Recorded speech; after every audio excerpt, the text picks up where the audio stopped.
isi ahụrụ kwaba okpu n'ụlọ ọrụ ụgbọelu nke akpọrọ United Nigerian Airlines, Ọkammụta Obiora Okonkwo OFR, onye nke gosipụtaworo mmasị ya n'iso ndị ga-azọ ndọrọndọrọ ọchịchị nke ọkwa gọvanọ nke Anambra steeti n'afọ 2025.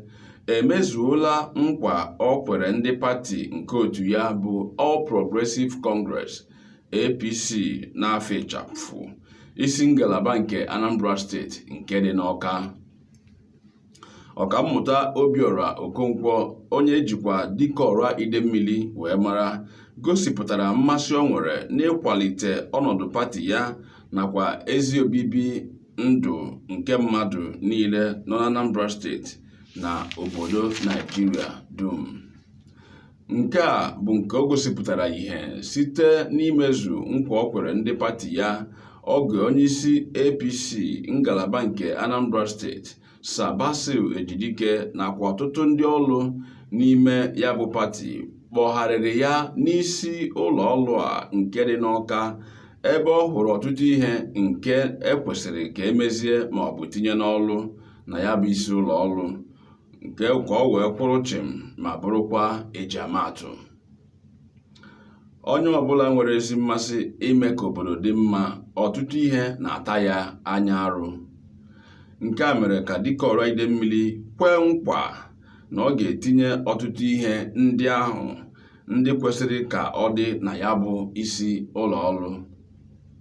Ka izuụka 3 gachara, o mezuru nkwa o kwere site n'ibute nnukwu igwe na-enye ọkụ akpọrọ Mikano Soundproof Generator n'olu bekee, nju oyi, igwe ndị ahụ na-enye ikuku nakwa nke eji eme mgbasa ozi. Otu onye ọrụ ya bụ Chibuike Ụlọka mere ka anyị mara na o mezukwara nkwa o kwere ha site n'inyekwu ha nde naira 20 ka ha wee tinye n'ọrụ ma gbazie ọtụtụ ihe ndị ọzọ ha chọrọ dịka ha si wee chọọ. Yeah, today, the 6th day of February 2025, the members of Professor Obiora Okonkwo campaign organization, DICORA, OFR, we are here at the State Secretariat of APC, Anambra State. We have come to deliver these items, fans, industrial fans, this Mikano soundproof generator, and numbers of ACs to the executive and the sound system. This is a public address system, very powerful one. We are here to present to the state executive of our party on behalf of Professor Obiora Okonkwo. When he visited on the January 7th, the state ESCO, he did promise to provide all these items because he was conducted around the offices, and we noticed that there were needs for ACs, soundproof generator to power the secretariat, the fans, and the public address system for the use of the office. He did promise he was going to provide it. Today, this is a promise kept. We have come to present it officially to the state ESCO. So very soon, the chairman of the party and his ESCO members will be here to receive it officially. So before we are the members of the DICORA campaign organization here in the state capital of Anambra State, Awka. These are the ACs. You can see it for yourselves.